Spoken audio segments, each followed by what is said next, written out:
This is Fine TV Ganya, your only viewpoint. We are back again with one of the most amazing interviews of today. You could all remember that there was a stunning book launch that happened in Chamin Yanija. With the book title is Road to Nyanija, and it was written by this humble gentleman who is standing beside me here. And since that book launching, this will be our first interview that we will be having with him. Mr. Njie, we will first of all thank you so much for the reception, for the food, drinks, and the generosity your family has given to us during our stay in Nyanija. We are very much grateful for everything. First of all, my question to you is, what gives you the motivation to choose this amazing title, Road to Nyanija? Thank you so very much, Fine TV. As usual, and as always, I want to begin to say uh, I am grateful for the wonderful coverage you have done uh, on the launch of The Road to Nyanija and other poems. It was incredibly remarkable. You are exceptional in your service. Thank you, Fine TV Gambia. Yes, this is a question many people have asked me from the first time I released the first advert. Why the title, how the title, what inspired you, just like you have mentioned. You see, it is believed that um, uh, knowledge doesn't come from a vacuum, simply meaning that there must be a prior experience, observation, research, influence, inspiration, experimentations, and etc. That has given you the interaction with force materials, okay, that could drive you into producing something new or related. So, the road to Nyanija and other poems came when I was introduced to this book titled The Road to Bauchi and Other Poems. This book was written by a prominent Nigerian poet, dramatist, and playwright. His name is Denja Abdullah. Denja Abdullah is a prominent writer in Nigeria. So when I was introduced to this book by Hazum Sise, director National Center for Arts and Culture, he told me, Njai, you can do something like this. So then I was like, yes, I think I can do. And I got the book, read it time and again. I got so much inspired about the content, about the information, about the author, about the themes that are discussed in this book. You know, when I got so much into it, I asked Uncle Hazum, oh, this man is a great poet. I'm inspired and I will go in for doing something like this. Then I requested contact, meeting Mr. Abdullah. We began to interact. Then I got more interaction with him. I got more inspiration, and I decided to read this book. But what is more amusing about the book that hooked me into it was the themes of identity, which was very special. But looking at my district, I needed to make sure that I explore specific themes that are very much connected to my own geographical territory, that was Anyanija. That's why in the book you have themes of identity, themes of culture, themes of tradition, themes of peace, themes of unity, and of course, themes of religion. So all those things came when I interacted with the Road to Bauchi and other poems written by Denja Abdullah, who is indeed a very prominent writer in Nigeria, in contemporary Nigerian literature. He is a great, great writer. That is how the inspiration come about. So I'm grateful to Denja. I'm grateful to Uncle Hazim for introducing me to this great book. Since many prominent figures have moved from the Combos to Nyanija to witness this important occasion, how happy are you in receiving them there? Yes, thank you so very much for this brilliant question too. Many prominent people, you know, drove all the way to Nyanija to witness the occasion. When I speak to a lot of them, what they told me is, this is what the Gambia needs, and then this is what all writers should be doing. We should decentralize, you know, activities, events, programs, and every other thing that we believe can equally impact the provincial people. When I spoke to Dr. Barry, this is what he told me. I spoke to PS, he told me the same thing. Spoke to Hazum Sise. In fact, Hazum is the one who drive me to take the book there. He said this one has to go back. We have to go home. It's a homecoming lunch. When I spoke to Ismail Sise, GTU, the same thing. Michael Hamad, everybody I spoke to about this book and it launch place, it was like it has to be there. The province deserve such a great thing, and anything related to the promotion of academic, the promotion of education, they assured me that they are into it. So I said yes, it will never be a regret because my own people equally need this, and I have to take it there. My younger brothers, my younger sisters, my parents, my communities, my teachers, and everybody need this.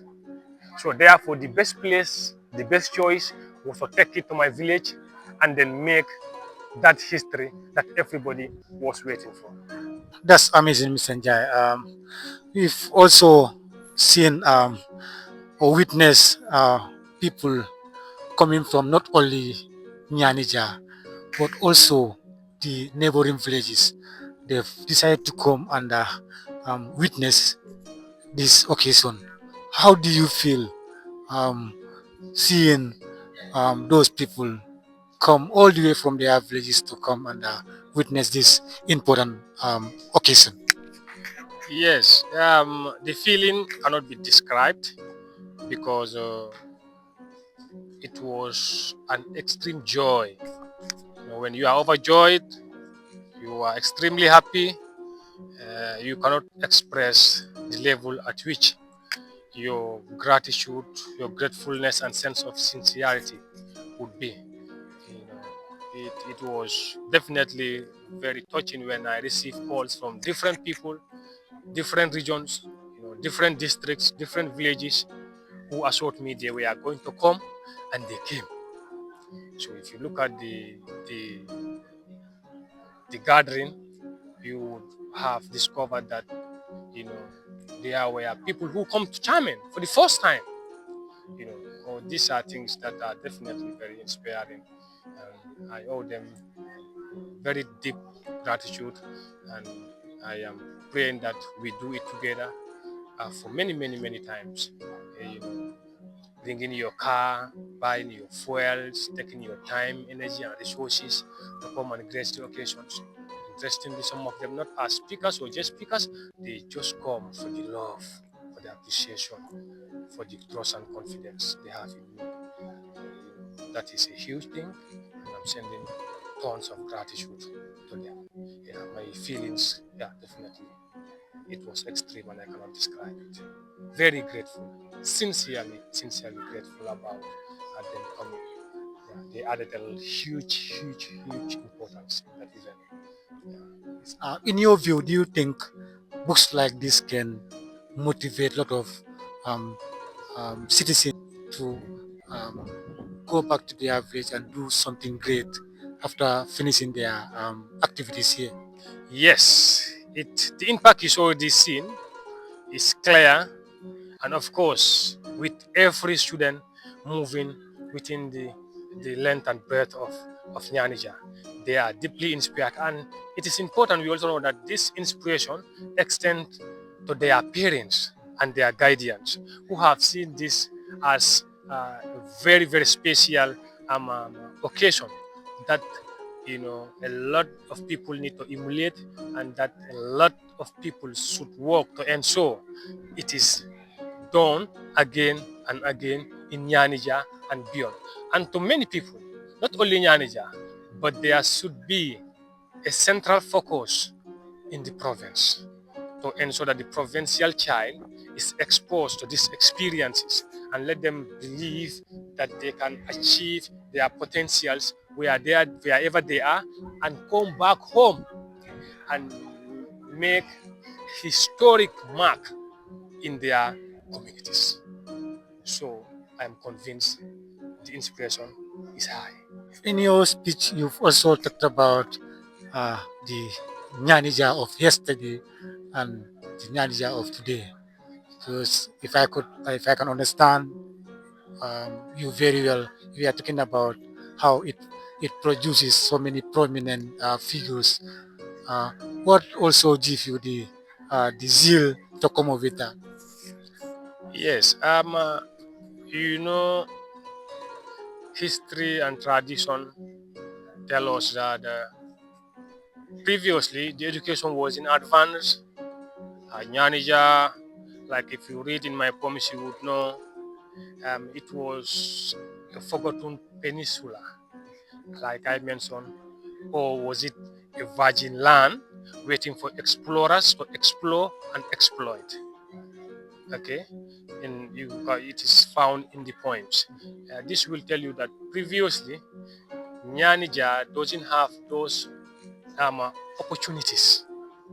They don't have those people who have gone to school, excel to the highest level, come back to the community, served, and of course, show the people that you can equally do it. But present day Nyanija, you will realize that education has advanced, the life has advanced, resources have advanced, and there is access. So once there is access, then there would be results. And when there are results, of course, those results will produce positive outcomes. And that is the stage Nyanija is right now. It is no more that place where the dark reigns the night, the crying hyenas and the hooting owls frighten people, as described in the book. So this is why there is that generational transformation between the past and the present. So presently we have prominent people, national level, at schools, and different levels of administrations and governance. I also come to notice that you have a great organizing committee. What message do you have for them? Beautiful. Everybody who comes to the event notice their presence. They did justice to the work, despite all the struggles, despite all the challenges. They were up to task. You know, as I mentioned, the event was not only well organized, but it was well attended. Thanks to the organizing committee and the publicity team. They are incredible. They were on their toes, and then they are just wow, incredibly awesome. Organizing committee, publicity team, I see you. Thank you so very much for that wonderful work. Finally, Mr. Njie, you can give us some detail about the book and where do you think people can buy the book, and also any final message that you would like to send across to the viewers. Yes, thank you so very much. The book is a geographical poetry that discusses themes of identity, themes of culture, themes of religion, themes of tradition, themes of sport, themes of unity, you know, etc. And then it is available with me. Whosoever is interested can call me on 3378453. 3378453. Yeah, but it's important I also drop this message clearly. There are limited copies. The first consignment of books that have been printed are almost finished. So whosoever is interested, you can quickly contact me, and then I will give you a copy. A copy costs $500. Likely, if I make the second print, I may send it to book shops, Timbuktu and the likes. But for the first consignment, they are almost finished, and a few are with me. So rush and grab a copy. Finally, my message to everybody there, particularly the writers, the young writers. There is what we call consistency in what we pursue, what we do, and that is very important. Do not rush your work. This book, as I told you, when I got this book was back in 2022. You know, the Road to Bauchi and other poems, I got it in 2022 that I read, that inspired me to produce the Road to Nyanija and other poems. So you see that there is at least a good number of years before this material was out. So do not rush your work, be time taking, and then make sure you produce substance. To Denja Abdullah and Hazum Sisi, who have introduced me to this book, I am thanking them, and of course, want to tell them that their motivation and inspiration has driven me to this position right now in producing this magnificent book. Thank you, Denja Abdullah, for producing this magnificent book, and thank you, Azim Sise, for introducing me to this book. On that note, viewers, Fine TV, thank you so very much for granting me this. We cannot end the interview without talking about the scout. Oh, Their performance during the event was just magnificent. What yes. do you have to tell them? The scout, especially their coordinator, Mr. Seka, they made the program so very much colorful. It's like in the end it becomes the talk of this lunch. Everybody was like, these guys are great. And then, the feminists will be telling me, you see, it is only girls that were there. But in whichever ways, they have done great. And thank you for making the program colorful. They picked me up from home. You can see how the ambience was. We marched to the school ground. At the school ground, they told me, you have not seen anything. But we have to show the audience that, yes, it is our show and we have to entertain them. So Seka and his team, chairman, upper and senior secondary school scout group, thank you. God bless you. I think you need support. And I call on all Scout enthusiasts and, of course, the Gambia Army Forces, the police, band, and everybody who loves Scouts to watch out and give them support. They are great people and they are building an amusing Scout troop in China. Thank you. Thank you so much, His Excellency. It's great to have you once again.